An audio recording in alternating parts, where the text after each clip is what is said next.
Hey, call me Shape, and today we're reacting to a video titled "Your Job is Not Worth the Loss: Reasons It Ruined You." Let's get right into the content. Good morning, everybody, and welcome back. And the more I think about how this retirement actually evolved for me, the more I feel grateful and I feel actually blessed.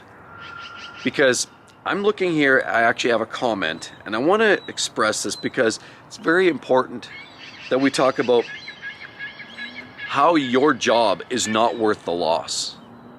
There's a lot of loss that comes with a job. Sure, you gain income, you gain salary, and we all have to work. We all have to generate money to pay for, our clothes, our houses, our cars, whatever that be. But there's a sight that a lot of people lose along the way. And a lot of people lose perspective. I was one of them. You get in the middle of your career, you're hustling, you're bustling, you feel like you're on the top of the world, you're traveling. And a lot of people, I know for me, my work meant I had to travel for quite a while. I mean, I've seen some great cities. I flew to Houston, I've been to Colorado, I've been to Denver, the Mile High town, I've been to Minnesota, the big mall, been there too. I've been just about everywhere for work, and a lot of people do, and I see people at the top of the organization I came from were traveling even more. They lived in a suitcase. And when you do that, you sort of give up on certain things. You give up on family, you give up on life. And basically what I realized is life becomes on hold. Everything is on hold when you work a lot of times. Now, some people enjoy those jobs that it's a 9 to 5 and it's home time, and then they get to see their family in the evening, and that's super, that's better. But the point is you're still giving up time, and often there's things you are sacrificing. And I want to touch on a subject. As a matter of fact, I have a comment that a very, very wonderful viewer shared with me, and I feel very connected, and this resonates with me, and that's why I want to share this comment. And it's long, so bear with me, but just let this sink in a few moments, because too many people get caught up in their job defining who they are. And it's not. That's the thing. It's hard to break away. I understand retirement may be a transition to another career. I get it. It's not easy. But it becomes one of those scenarios where your career can take you over, and it can become who you are. And I think that's one of the worst things that we can do, is lose sight of that, because the world moves around us, and missing, your kid's birthday party or some gathering or get together because you're stuck at work, or you have to do this work report, it just feels wrong. So anyway, Richard, I'm just going to leave it at that. Richard, thanks so much, Richard. I really appreciate this heartfelt comment. It is absolutely amazing. So everybody bear with me. In quotes, I'm going to read Richard's comment here. Okay, that phrase, "take time to smell the roses," is so true. How many years went by that pushed the button onto the garage door, got in the car, drove to a job you had or to do, and then repeated the sequence? There was a time that my car broke down and my wife said, "Can I pick you up?" I told her I would walk home. Boy, the sights I saw when I was in the present, and didn't let all the garbage cloud my view. I retired 2 years ago after a sequence of events led to my decision. I taught school for 32 plus years for mostly at-risk students. I was one of those guys who taught every grade and finished teaching high school and adult students. As most know, teachers make little money, at least in my area, and I would say that's largely true in most places. And contrary to what people think, teachers have no vacation pay. They get paid for the days they work. After thinking I was going to be a hotshot ad man, that ended or never really began. One day my colleague said, you would make a great teacher." I had no clue how to do it, but after I found out, I never looked back.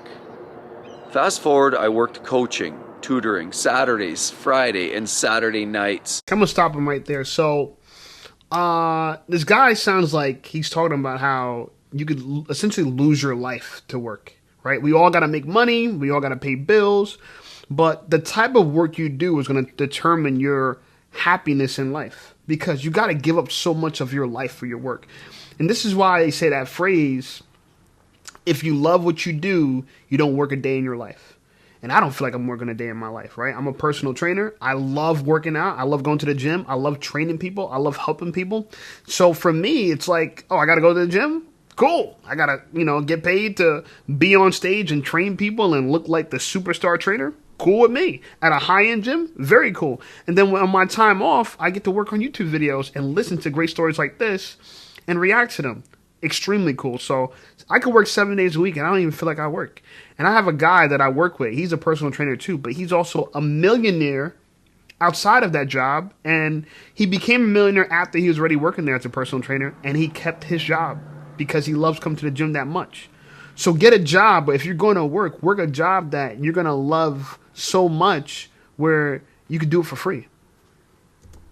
Got kids' jobs, monitored community service hours, made sure my students' families had what they needed, both mentally and physically. And all my students, I had unalivings, self-unalivings, pregnancies, passing away, mental illness, psychosis, hunger, court system, you name it. That helped them navigate. I never realized how many jobs I was doing until someone said, you are doing like 10 jobs that most people do as their only job. I just did what was right by my students and my community. Here's the rub. And so, by the way, if I can interject here, I want to respond to this. And first of all, Richard obviously had a strong passion for his work, and he was doing some really, really important work. And my response to his comment really was, teachers, people, that are teaching, looking after their training, our young ones, the up and comers, they have some of the most important work on the planet, period, bar none. So there are exceptions to every case scenario where, we talk about important work. Absolutely. Teaching is important. Nursing, doctors, healthcare, policing, firefighting. These are all extremely important jobs, and somebody has to do them, and hats off to everybody who's doing that type of work. So let's take this from the top again. But you have to love it, right? So those are essential jobs he named, but I'd hate most of those jobs. I would hate being a teacher. But I know some people that love being a teacher, so it's right for them. I'd hate being a cop, but I know some people that love being a cop, so it's right for them. I was a real estate agent because I wanted that big commission for selling a house, and I did it for 2 years, and I hated it. I didn't like the lifestyle. I didn't like taking people to see homes and opening up doors and watch people look around and gaze in the sky like, oh my God, this house is really cool, and then end up not buying it. Like, most people are just tire kickers in real estate, and they waste your time. Plus, me being black, it didn't help either. And a man, that didn't help either. There's so many women that beat me at real estate just because they're women. People want to hire a female realtor. That's just the way it is. So for women, it's great. They love homes. They like dressing up in suits. They like getting a big commission. They like their clients taking you out to dinners. And I had that. I had people taking me out to dinners and stuff. But I just hated the work life. So you gotta love what you do. This guy, Richard, he loves being a teacher, and that's why he's going above and beyond the Call of Duty. And that's how you know you love your work. The rub. You spend hours, days, months, holidays being there for others and never for yourself. I mean, I never missed my boys' games, concerts, or school events. But my brain was always thinking of a better and more efficient way to help others. But in the end, one must always remember they are not working for the man, as one would say, but with their own integrity. As one day they, the man, of course, and I experienced the same, and you all know about my storyline, will walk in and say, we don't need you anymore. I experienced that exact thing. It's absolutely uncanny. One could argue, but after all these years, and people say that all the time, but after all these years, unfortunately, it doesn't matter. Richard's saying, after all these years, so what? Not how I saw my teaching career ending, just showed me somewhere else till COVID hit. Lots of BS, not about people, so I retired. But I did find out all the extra hours I worked for my adult ed job went into supplemental retirement account. What a blessing. And so sometimes things do work out. So when it was time for me, writing on the wall says, I retired, I feed my birds, the squirrels, and take care of our community cats. I piddle around in my garden and I make stuff. I think a lot of people just find their way. I go to the store when I want to, and I don't have to knot in my stomach and worry about someone telling me I did something wrong. Right? I know we all live with that sometimes, right? I realize what I enjoy, what I need, and what I can give away to another family. All through my teaching career, I was an art teacher. I spent thousands of dollars on supplies, but it was okay because I wanted to make sure those kids who had nothing knew that there was something special to me. And like you said, after all these years, perhaps one person has contacted me to see how I am doing. And look at that. Speechless, right? You dedicate your life to something, you love what you do, but you're not even appreciated for it. And you got to deal with the fact that you got a boss and you got the politics of work. And, bro, it's a lot. There's a lot to a job, not just even if you like your work. Like, I loved being a photographer when I was a photographer, but I hated editing photos. And I hated dealing with unscrupulous clients. Clients are very demanding, very rude, very nasty. And when you're a photographer, you're self-employed, you know, the customer's always right. So you have to eat that shit, you know, and I don't want to deal with it. Because it's so subjective. It's art. It's subjective, you know. But as a personal trainer, most people are happy that I'm there with them, guiding them through a movement, showing them a workout they've never seen before. It's the most gratifying job ever, right? I'm fit. The person that I'm training wants to be fit. I've helped women lose 50 pounds. I've helped women lose 20 pounds. Like, I have a client. I'm seeing her today right after I finished recording this video. When I started training her, she was 200 pounds. She weighed more than me, right?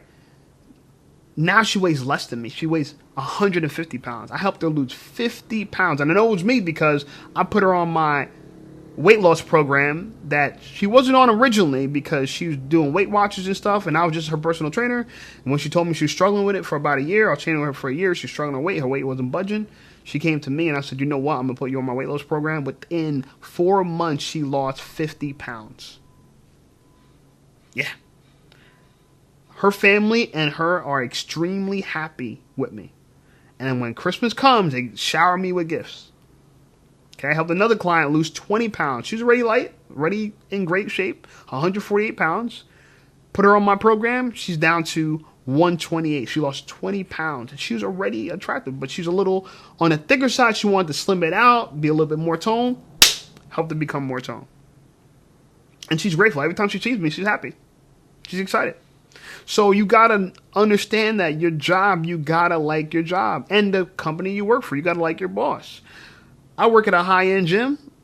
You know, it's very, very, very, very professional. I love the way the managers deal with it. They could be a little annoying at times, but that's just a little bit compared to when I used to work at like LA Fitness. The managers are extremely annoying there and rude and just straight up, you know what I'm saying, just straight up dickheads, you know what I'm saying? But, you know, I moved on from there. That was a stepping stone. So I'm saying this to say to you is that if you're going to trade your life for a job, it better be, one, worth it. You better be getting something out of it. Because if you're not only you're wasting your time, you're wasting your life. Okay? I literally just quit. Well, technically got fired from this restaurant job that I had. I was only working there 2 days a week. Fridays and Saturdays. And every Wednesday, I would start feeling this anxiety, this weight. I'm like, oh my God, I got to go back to that job. And what I liked about the job was it was my third job, right? YouTube, personal training, working at a restaurant. So it was additional income, right? It was helping me out a lot in the sense of, you know, I already have my bills paid with the other two jobs. This one was just like icing on the cake. But for that extra money, it added so much more stress. By the time they fired me for some BS a few months ago, I was relieved. Now when Wednesday hits, I don't feel no stress. You know, Wednesday's tomorrow. I'm making this video on a Tuesday. You're probably going to see it on a different day. But today's Tuesday as far as when I'm recording this video. When Wednesday comes, I don't feel no stress. that little extra money they paid me wasn't worth all that cortisol floating around in my body anticipating going to work on a day that I didn't even work. You know? So I say that to say that you want to work towards financial freedom. So you could work if you want to work, not since you have to. You know, having to work for somebody that you don't want to work for and do something that you don't want to do is insufferable. And I don't wish that on my worst enemy. I don't. And a lot of these jobs are thankless jobs. And yes, somebody got to do it. You know, and it's okay if you do it for a period of time. But imagine living your entire life doing that. And when it comes to retire, depending on what job you got, you don't even got a 401k. They never matched you. You got no retirement plan. You're just working like restaurants are paycheck to paycheck. So, I mean, well, you're getting cash every day. But, you know, the days you don't work, you don't get paid. And there is no retirement. So, you know, that fast cash is bringing you some slow problems. And so that's why I love the fact that I'm doing YouTube. I'm helping people out. People seem to love my videos. My channel is just blowing up. And I'm having so much fun doing it. And I did this for free for a very long time. And now I'm getting paid for it. But when I was not getting paid for it, I still loved it. I still enjoyed it. You know, and now the little money on top is a little icing on the cake. You know, so I hope you, whoever watched this video, I hope you guys find something you love to do so it doesn't feel like you work a day in your life. And make sure it's not just the type of work you want to do, but it's an environment you want to do it in. Because your employer, your manager, your boss, that matters too. I like personal training, but if I had to do it all over again, I would never work at any other gym than the one I'm working at now. Because of the level of professionalism and the way you're treated. Okay? So, if you like this video, I'm going to tag this guy inside the description. His name is Retiree Is Me. Great video. I appreciate you, my guy. Also, link to this video in the description as well. And check out some of my other videos. I'll see you guys over there.